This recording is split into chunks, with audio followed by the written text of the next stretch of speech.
যখন স্টার্টিং এ বসবো, স্টার্টিং এ বসে প্রথমত শপথ করবো যে আজকে আমি স্টার্টিং এ বসেছি, দুনিয়াবি সমস্ত সব আলাপ আলোচনা সব বাদ, একমাত্র এই পৃথিবীতে আমি ভালো আর বাকি সবাই কি পাগল।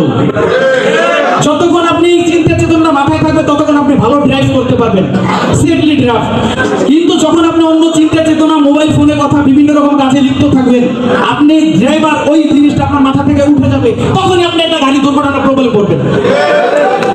অনেক কলিজার ভাইরা এখানে আছেন হেল্পার ছাড়া গাড়ি চালায়, তাদের মনে অনেক কষ্ট, আমি জানি কেন তারা হেল্পার ছাড়া গাড়ি চালায়।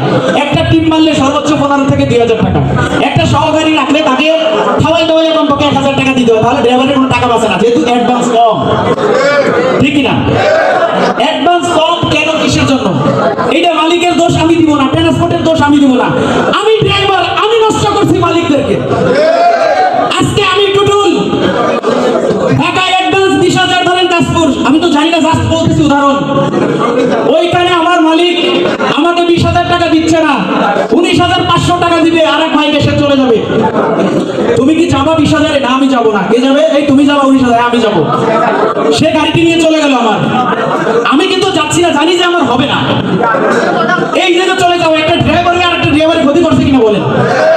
ওই ড্রাইভারটা যদি একতাবদ্ধ থেকে যদি বলতো যে আমি 500 টাকা কমে যাব না, ওর গাড়ি ওই নিয়ে যাবে, তবে কি মালিক কম দিতে পারতো? ভাই আমাদের দোষে কি আমরা আমাদের সবকিছু হারাইছিলাম?